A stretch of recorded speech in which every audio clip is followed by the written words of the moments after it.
আজ বলিউডের অন্যতম সুন্দরী সুপারস্টার নায়িকা বিদ্যা বালানের জন্মদিন।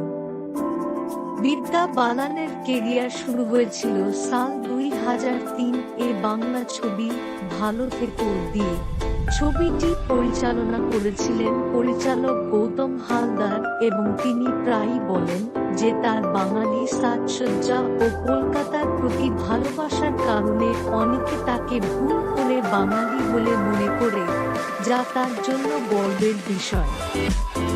যদিও তিনি কেরালায় জন্মগ্রহণ করেছেন এবং তার অভিনয় জীবন সংগ্রাম ও সাফল্যের মিশ্রণ, যেখানে তিনি শুধু বলিউড নয়, বাংলা ও অন্যান্য আঞ্চলিক ভাষার সিনেমাতেও কাজ করেছেন এবং সত্যজিৎ রায় ও ঋতুপর্ণ ঘোষের মতো পরিচালকদের প্রতি তার গভীর শ্রদ্ধা রয়েছে। বিদ্যা বালান 1 জানুয়ারি 1978 সালে ভারতের কেরালার পালক্কাদ জেলার কুথামপুথুর শহরে জন্মগ্রহণ করেন। তার পিতামাতা তামিল বংশোদ্ভূত। বিদ্যা বলেন তার পিতামাতা বাড়িতে মালায়ালম এবং তামিল ভাষা ব্যবহার করতেন। তার কনিষ্ঠ বোন প্রিয়া বালান বিজ্ঞাপন মাধ্যমে কাজ করেন। অভিনেত্রী প্রিয়ামণি হল তার খুড়তুতো বোন। বিদ্যা মুম্বাইয়ের চেম্বুর উপশহরে বড় হন এবং সেন্ট অ্যান্থনি বালিকা উচ্চ বিদ্যালয়ে পড়াশোনা করেন। যৌবন থেকেই অভিনেত্রী শাবানা আজমি ও মাধুরী দীক্ষিতের দ্বারা প্রভাবিত হবার কারণে সিনেমা জগতের প্রতি বরাবর আগ্রহী ছিলেন তিনি।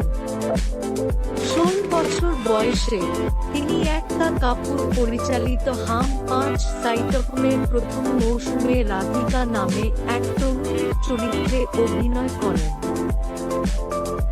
এই ধারাবাহিকের সাফল্যের পর তিনি চলচ্চিত্র পেশায় মনোযোগী হতে চান বলে অনুরাগ বসু পরিচালিত টেলিভিশন সোপ অপেরার আমন্ত্রণ ফিরিয়ে দেন। বিদ্যার পিতামাতা তার প্রথমে পড়াশোনা শেষ করার বিষয়ে উৎসাহ দিতেন, তাই তিনি সেন্ট জেভিয়ার্স কলেজে সমাজ বিজ্ঞান বিষয়ে স্নাতক বর্ষে পড়াশোনা শুরু করেন এবং তারপর মুম্বাই বিশ্ববিদ্যালয় থেকে সেই বিষয়ে স্নাতকোত্তর ডিগ্রি অর্জন করেন। বিদ্যা, যিনি নিজেকে একজন ধনী দক্ষিণ ভারতীয় মেয়ে হিসেবে বর্ণনা করেন, তিনি 6 গজের সৌন্দর্যের মধ্যে নিজেকে খুঁজে পেয়েছিলেন এবং তারপর থেকে আর পিছনে ফিরে তাকাতে হয়নি।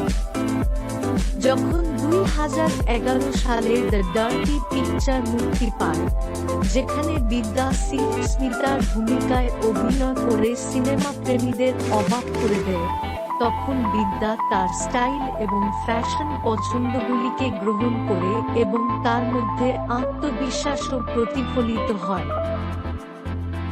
তিনি সত্যজিৎ রায়কে তার আদর্শ এবং ঋতুপর্ণ ঘোষকে তার প্রিয় বাঙালি পরিচালকদের একজন বলে মনে করেন।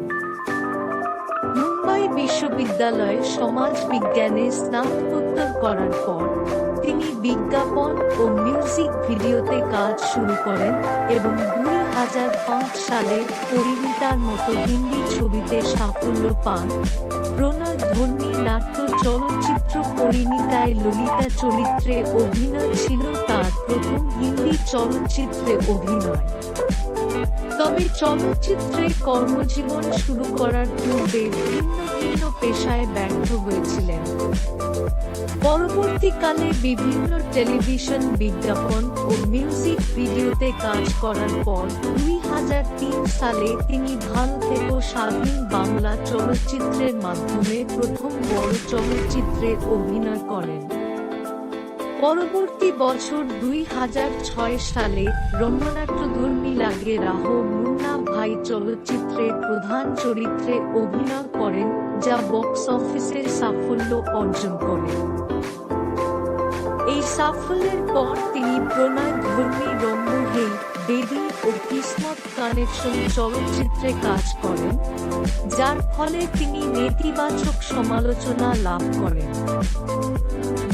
2009 সালে বিদ্যার কর্মজীবনের সর্বাধিক সাফল্যের সূচনা ঘটে নাট্য চলচ্চিত্রে অভিনয়ের মাধ্যমে। এরপর 2010 সালের ব্ল্যাক কমেডি ইস্কিয়া, 2011 সালের অর্ধজীবনীমূলক থ্রিলার নো ওয়ান কিল জেসিকা, জীবনীমূলক চলচ্চিত্র দ্য ডার্টি পিকচার এবং 2012 সালের থ্রিলার ধর্মী কাহানি চলচ্চিত্রে তিনি সেই সাফল্যের ধারাবাহিকতা ধরে রাখেন। এ সকল চরিত্রসমূহ তাকে হিন্দি চলচ্চিত্রের নেতৃত্বস্থানীয় অভিনেত্রী হিসেবে পরিণত করে। পরে তিনি কাহানির পরবর্তী পর্ব কাহানি 2, দুর্গা রানী সিং ছবিতে অভিনয় করেন। ছবিটি ব্যবসায়িকভাবে সফল না হলেও বিদ্যার অভিনয় প্রশংসিত হয়। 2017 সালে তিনি রেডিও জকি চরিত্রে ব্যবসায়িক সফলতা অর্জনকারী রঙ্গনাট্য তুমহারি শুরু চলচ্চিত্রে কেন্দ্রীয় চরিত্রে অভিনয় করেন। বিদ্যা চলচ্চিত্রে অভিনয়ের পাশাপাশি মানব হিতৈষী কার্যকলাপে জড়িত রয়েছেন এবং নারীদের কর্মসংস্থানের জন্য সহায়ক হিসেবে অবদান রেখেছেন। প্রাথমিকভাবে তার ভারী শরীর এবং প্রশ্নসাপেক্ষ পোশাক নির্বাচনের কারণে তাকে বিভিন্ন সমালোচনার সম্মুখীন হতে হয়েছে। তিনি 2012 সালে চলচ্চিত্র প্রযোজক সিদ্ধার্থ রায় কাপুরকে বিয়ে করেন। 2017 সালে তিনি ভারতীয় কেন্দ্রীয় চলচ্চিত্র সার্টিফিকেশন বোর্ডের সদস্য হন।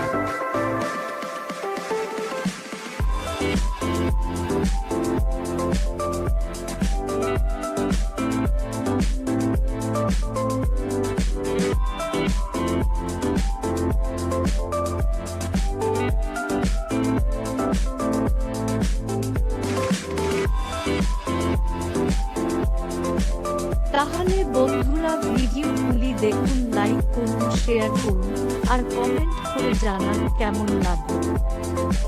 আর আপনাদের যদি কোনো ভিডিও দেখার অনুরোধ থাকে তা কমেন্ট করে জানান।